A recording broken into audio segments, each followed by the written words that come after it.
911, what is your emergency? Units respond code 3 to a 1050 on the highway. Vehicles are blocking multiple We're en route lanes to the of travel. hospital.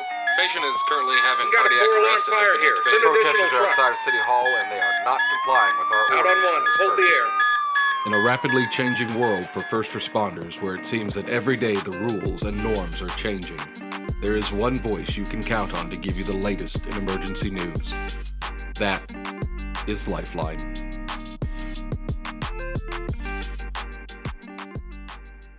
Hello and welcome back to another episode of Lifeline 911 Podcast with your host, Erica. Hello. I am your co-host, Gary, and today we are going to be discussing community outreach. Dun, dun, dun. Reaching out to the community Getting out into the community and just meeting them and saying hello and telling them what we do. and engaging them. That is the part that I enjoy the most. It is not as it's not as boring. It's not a lecture. We literally get out, engage, and have a blast with our community, and we love it. Mm-hmm.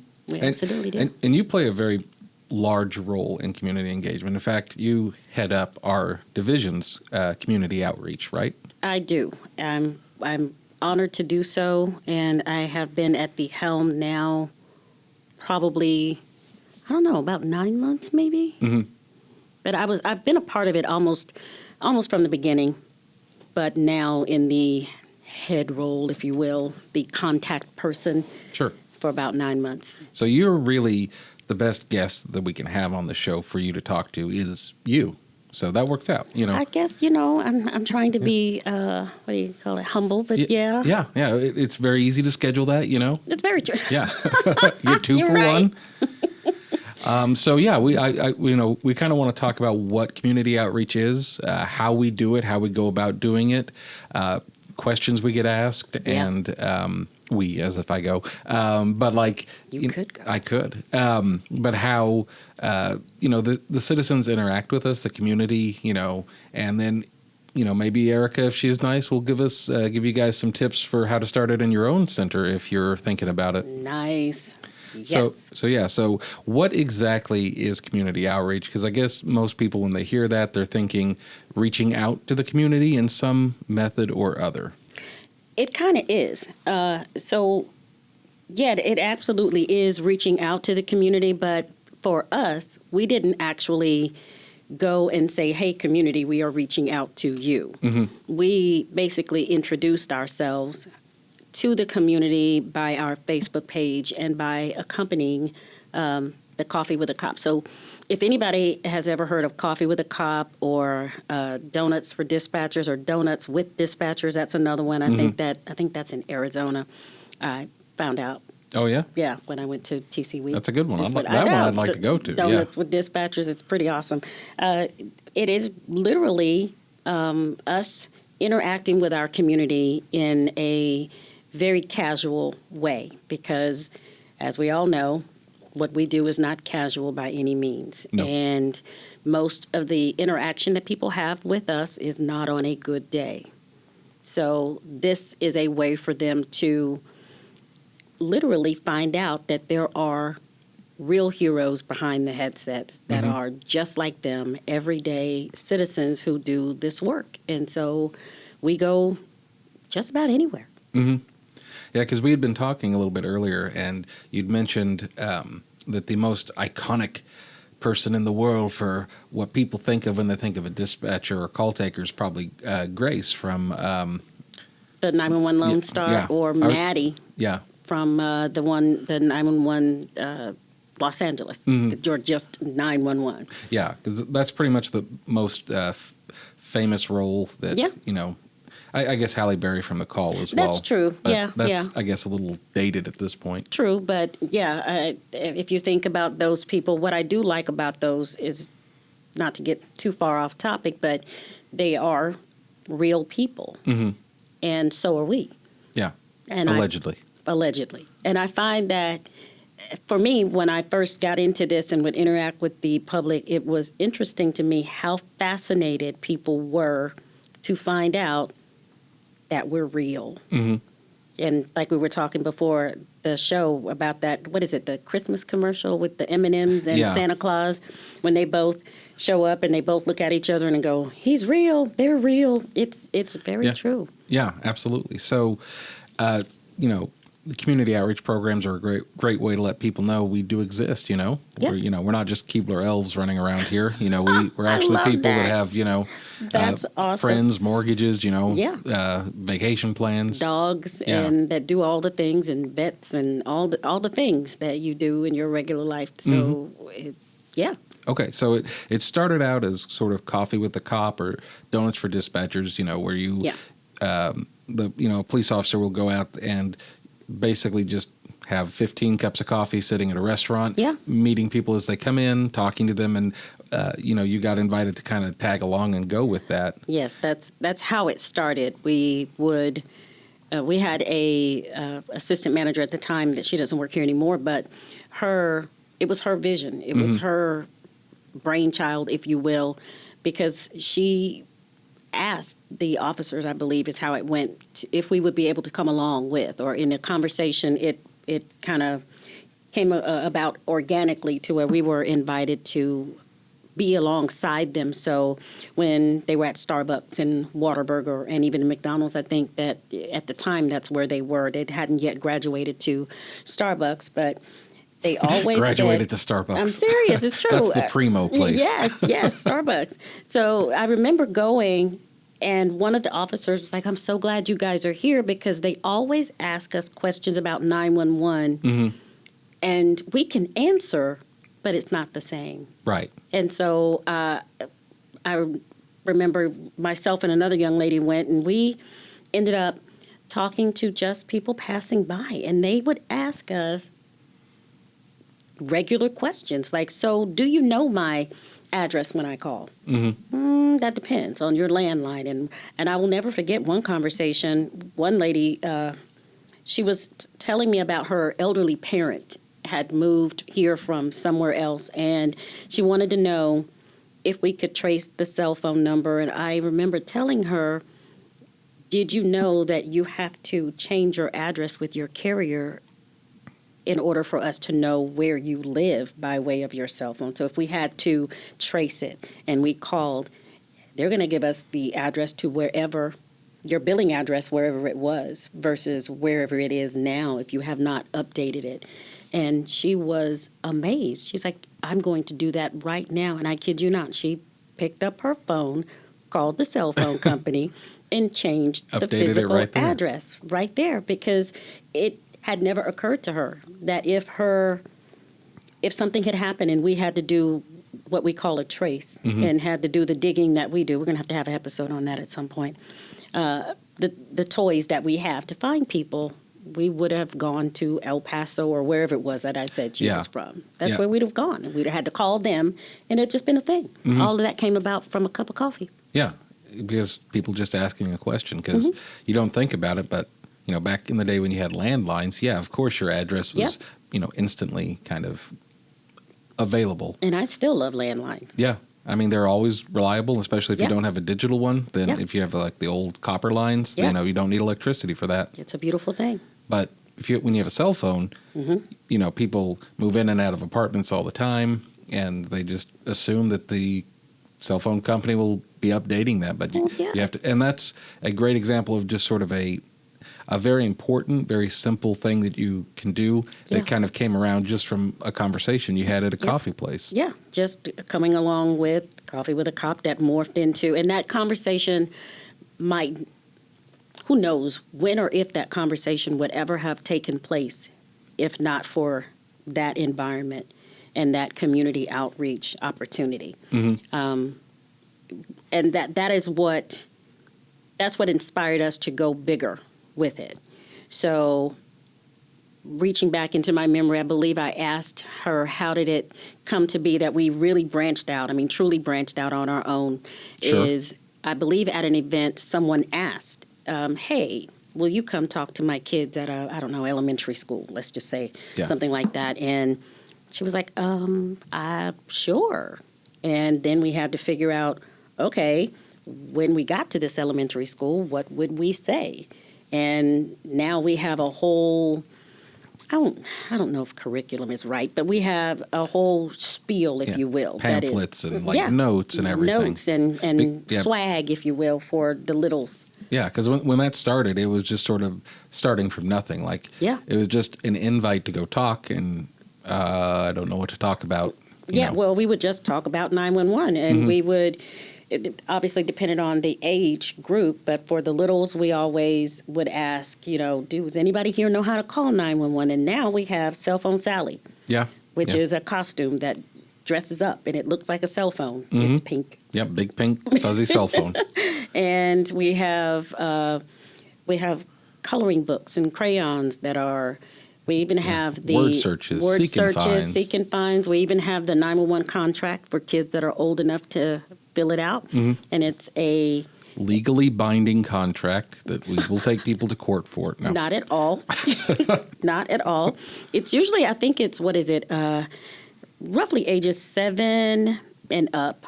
They probably stops around the 12 or so, but it is very simple contract where you agree to only call 911 in the event of a real emergency, and it lists all the emergencies, and the kid puts their name on it, and the parents sign their name, and it goes on the refrigerator, and it's a thing. Yeah, and it brings it to mind. So hopefully the kids will understand, this isn't just a number I can prank call, because Yeah. it's taking a line away from somebody who may need it. And even though they don't really quite understand to that degree, it is always interesting to see the parents because they take it real serious and they are just absolutely impressed that we have taken the time to create a contract. Yeah. Even though it's, Yeah, such as it is. Hopefully for the kids, it'll take sort of an air of mystery about it because away. Yeah. Because there are lots of times where kids may hesitate to call 911 because they're so afraid of like what it'll do when maybe calling 911 is a good idea, even if Yeah. it's maybe not an emergency. Just getting that confirmed. Like I'd rather have a kid call 100 times and not need us 99 times, so we catch that one time they do. Absolutely. Yeah, when we talked about that, Yeah. and that's another thing that we get to do. We get to, like you say, demystify.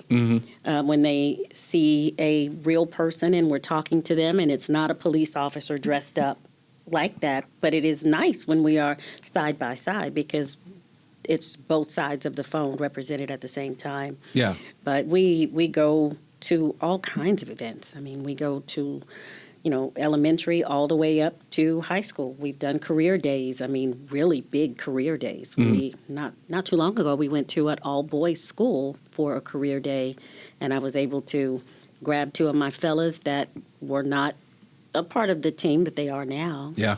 And they got to go out, and it was a really educational and fun day to be around all these young men and have them ask us what we do for a living and watch these 2 guys who are typically not get in front of you, get in front of an audience and speak to people come alive when they were in front of these young men. Yeah. I mean, and that's, I think, a great opportunity for people that may, have skill sets that they don't get to use or exercise very much, such as, public speaking or even just one-on-one speaking to Yeah. people, and give them an opportunity to kind of try something different and stay Yeah. engaged. Yeah, and they were surprised at how well they did. I wasn't surprised because it's part of my job to observe who I work with every day, and even as a supervisor, you're always on the lookout for your gifts and talents that your people have, Yeah. and I look for ways to exploit those. So how much arm twisting did it take to get them It to agree? really didn't take a lot because I had them at young men all boys school, and they were like, I'm like, I could go and I will go, but it's not going to be the same. Yeah. Coming from me. I need them to see these guys Yeah. that actually sit down and take 911 calls because think about it, on the shows that we watch, Yep. All women. all women. Yeah. And yeah, the makeup of, I think, most call centers is very heavily female. Yeah. So, it's great that you had an opportunity to kind of reach out there to some hopefully young men that would be interested in maybe making a career out of it. A career in law enforcement that does not always involve a badge. Yeah. And we go to recruiting events. It actually has morphed into, we are now almost a little baby branch of our recruiting division because they can't be in as many places at once, and they will ask, hey, can you guys go? Yeah, we will go. We take our flyers, we take some of our swag, and we go and recruit. So how long did it take to kind of develop the materials that you had from sort of nothing when you first started at that one elementary school to at least to a point where, you know, you've got some good talking points and, you know, the flyers and the you know, seek and finds and the coloring books for kids? Like how much time and effort did that kind of take to get spun up?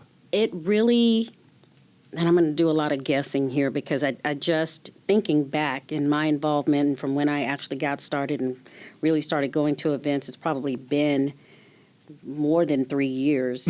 But from, it kind of, it reminds me of when you hear the story of people starting a little garage business and they realize one day they put up a website and then all of a sudden the business just blows up and now, oh, snap. Now Yeah. I need a printer. Now I need a this, and now I need a this, and I need Oprah this. mentioned me. Now I have 10 million orders. Exactly, yeah. So that's kind of how it was for us. And then we had to reach out to an organization, CapCog, and say, hey, do you have any educational anything that has 911 on it? Because we did not believe that it was going to blow. We had no idea that it And- was going to blow up. Yeah, and CapCog is, for those that don't know, like a intergovernmental agency that in our part of the country handles the 911 services for 10 counties. So Yeah. most areas of the country do have some sort of an overarching COG, Council of Governments, that will Yeah. help.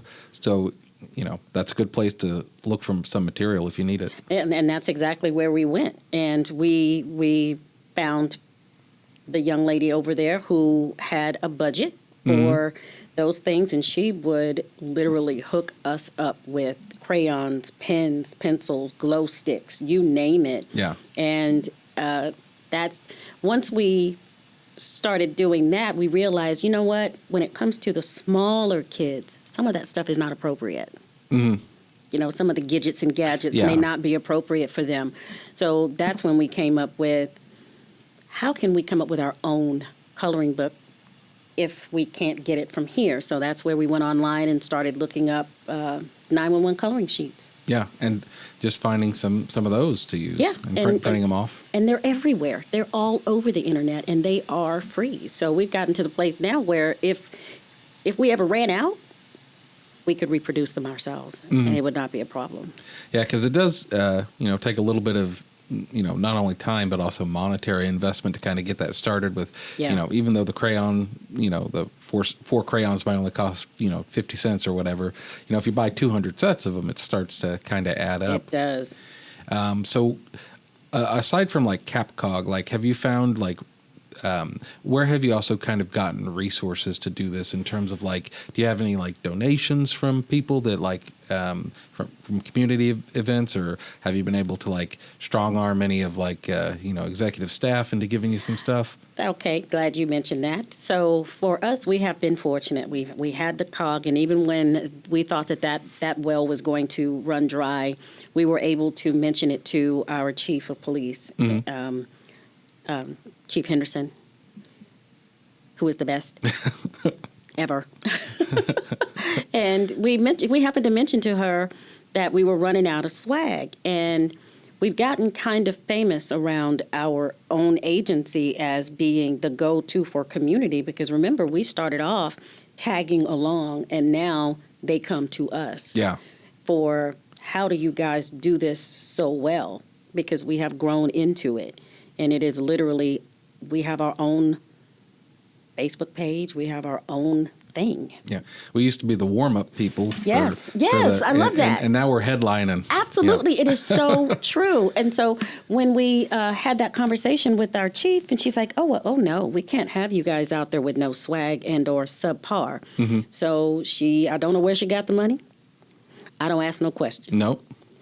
But she hooked us up with a humongous, actually 2 beautiful canopies, because there was a time when we had to go out into the community and we had no canopy, and we were out in the blazing hot sun under a tree that had only about 3 leaves on it. Yep. And in Central Texas, that's not a It's not right. not a good place to be. It's just wrong on so many levels. And she saw us and took pity.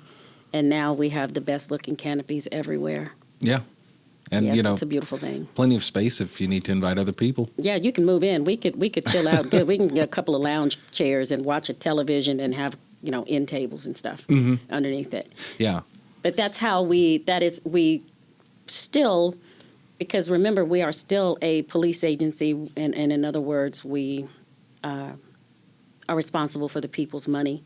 So we try to be wise stewards with how we come across the things that we come across. So you're not just handing out like Rolexes and things like that? No. Okay. And we try to get what is free. We try to do that wherever we can and save the city and the citizens money. We have not yet needed to reach out to the community for donations in that way. That we typically end up doing that for TC Week. But Yeah. for this, we have not yet had to do that. But I would imagine if you are in a small agency and you're looking for a way to get out into your community, I would say don't wait for the uniformed officers to invite you. If you can literally get a nice tablecloth, get some flyers that just talk about all things 911, because people like swag and they're attracted to swag, but they're more attracted to you and what you represent. Yeah. And then that's just the bonus. Yeah. Yeah. Just a little something to remember you by, like a pencil that says 911. 911. Yeah. Oh, I got this at, that fair 2 weeks ago. But what will happen is when they see the pen or the pencil or the little trinket, whatever it is, it will remind them of the conversation that they had with you and the safety information that you gave them. And something about having that memory, hopefully they never, ever need it. But if they do, they may remember Yeah. based on this thing they held in their hand, the that pen that they pick. tactile feel, yeah. The pen that they pick up and write with ever so often. Yeah, no, that's great. Way to kind of reinforce what you're saying to people by giving them something to attach to the memory. Yeah. So what kinds of questions do you typically have when you go to a community event, both, those at the school and then also like, because you have like career fairs and job fairs you go to as well. So Yeah. what are some like questions that commonly kind of come up with you? It is almost always one, why do you guys ask so many questions? They always ask, why do you ask so many questions? And we love that question because we get to explain this is why. And we get to say, no matter how many questions and no matter how irrelevant you think they are not at all stopping help from being on its way. And we get that question at career fairs even. Yeah. Doesn't matter where we go. We get that question. We get the, do you know where I am? And every now and then they will forget that even though I'm not wearing anything that looks like a uniform, they will still, so I got this case. And I'm like, no. So I buried this body in the woods a couple of weeks ago, You'd be surprised that I'm asking for my cousin that lives over in the next town. Hypothetically, about if I had, If I had done this, what is that? I mean, and that's okay. We will tell them what type of call it might be, and we make sure to not give any legal advice. But, there are things that we can say. Well, my neighbor did this, that. Don't do that, because if you do that, then they're going to call us, and this is what's going to happen. It's just going to be bad all around. Yeah, because I would imagine that one of the harder things to kind of demarcate when people come to ask you questions is the difference between criminal and civil. Because, like, we get lots of calls at, 911 that are like, oh, my, I sold this painting to this guy, and like he took it and he, his check bounced. I need you to go get the painting back. Nope. Yeah, and just the complexities and the nuances of that. And those are good because while we often can't give them the answer they're looking for, we can give them the answer that they need. And so now they know what to do. the famous "my car was stolen." Yeah. No, not really. If they've ever had permission to drive it, and that's not legal advice. That's just me telling you what the 911 operator is going to tell you when you call to say it's stolen and it's really not. Right. And it's okay because they go, "Really? What?" They're shocked, amazed, and surprised. So yeah, Yeah. And I'm sure there's many kinds of those questions. many. But also, when you do things where you go out and you're like going to recruitment fairs more specifically, one of the reasons we kind of started the show was to kind of help to demystify, I think, Yeah. 911 Yeah. to the public at large. But do you kind of find that you have a lot of similar questions to what, we kind of try and answer on the show? Like, what is it like working holidays? What's it like Absolutely. working shift work? Yeah. How is this going to impact my life? And I love being able to use the community outreach team to double as a recruiting team because we are not professional recruiters who have learned the bullet points of the job to sell it to someone. Sure. When you come up to our table, we may be on special assignment for a few hours to come do this, and when we pack it all up and take it back to the house, we're going to go sit down and go do the work. Yeah. So when people go, "So, do you work from home?" No. Nope. And here's why: we will never work from home and take 911 calls because of blah, blah, blah, blah, the, CJIS and all the things. And they're like, "Oh, wow, okay, that makes perfect sense." But then I get the opportunity to say, while you might not be able to work from home, here's what you do get to do. The very cool thing of perhaps saving a life. And I don't mean that as a joke, and I don't mean that as a cliche. You actually may do that. Yeah. And you might do that multiple times in your career. Multiple times, yeah. And that's always my favorite because they go, "Oh." Then they start thinking. And then I'm like, "Oh, I got you now." So I can start talking. I just start pitching. And I don't really have to sell it. I just have to tell you what it is. And you can see the wheels start to turn. And they're like, "Really?" And then they tell me all the reasons they can't do it. Wrong answer. And by the time I'm done, I'm like sliding the flyer across the table. Here you go. Go to this Here website. you go. Yep, here we go. Because I think one of the benefits of having, I guess, as you said, non-professional recruiters doing it, like people that are actually in the job going out, is like, hopefully when the people come through the doors and, start their first day, taking calls or dispatching, they're not going to be surprised by what to Right. expect. They're not going to think, "Oh, I thought there was going to be, mimosas served at 10 o'clock, Nope. We will have said, when we say nights, weekends, and holidays, we mean that. Yeah. So what that means is nights, weekends, and holidays. In other words, Christmas, Thanksgiving, New Year's, Labor Day. Birthdays, yeah, all of that. Yeah. And they go, oh, and I just say it the same thing a few different ways, and I bring some humor into Yeah. it. So in other words, you understand what I'm saying? Yeah. You're going to, if this is not Monday through Friday, 9 to 5, but I leave that for the end. Because now I've already reeled you in with the awesomeness of the job. Do you find, I guess, just going off of that question, that like younger people or older people tend to have an easier time understanding what exactly that means in terms of the work schedule? Older. Yeah. Because they come to the table understanding how real and serious the job is, even though they don't understand what it is. Do you know what I mean? Yeah. They get, this is 911. I mean, this is serious. And they know that we don't close. We're like 7-Eleven. We don't ever. We may Never, not be ever, doing ever. business, but we're always open. It's kind of like Waffle House. You know it's bad when if nobody answers the phone. That's a real problem. And Waffle House is closed. You got problems. Yeah. Same thing for FEMA. Yeah. So, Very good, yeah. yeah, this is a thing. So, but it's way worse if we never answer the phone. So call everybody if that's ever the problem. Call everybody.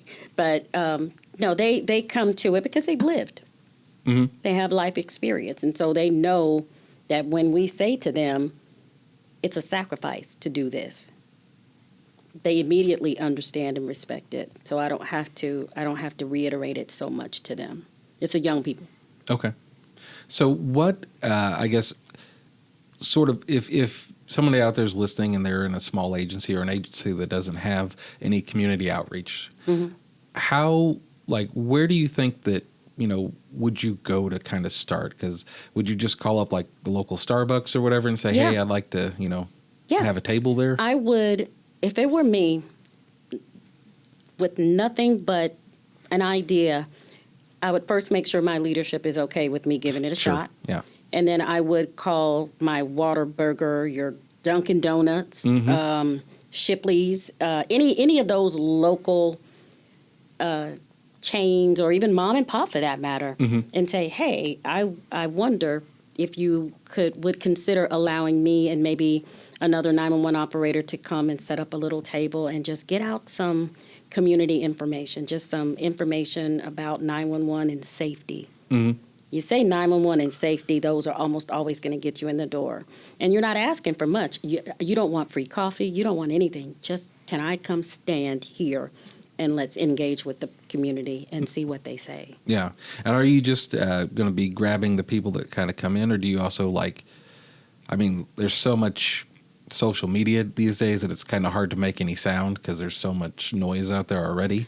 True. But which is why I would say immediately, first go get your leadership's okay, get their blessing, go secure a spot. Then find out if you're especially a smaller agency, find out if they will be willing to put it on their website and say, hey, come see our 911 community outreach over here. Call it what you want it to be, not what it is. Yeah. Because it's that. It will be community outreach the minute you make your first contact. Yeah, because I think it's so important to have community outreach like that, because unlike, firefighters and EMS, almost every time you have an interaction with the police, it's negative in the real world. So being able to have sort of a positive interaction, like, hey, we're just here to help you. And unfortunately, just the part of the job we have usually is, less happy than, others. Absolutely. So, to kind of get out there and change that, that dynamic, that perception, because I think a lot of people either, they're scared of the police, they hate the police, they don't want to call the police. So kind of getting in there, especially in like communities where that's like really prevalent, and kind of breaking that up with that sort of outreach is really critical to. And you're to piggyback off of that, I love the fact that we are able to tell people we are not police officers. We are here. We are 911. Because when we go out, while we are a division of the police, that's not who we represent when we go. We represent 911, your link to safety.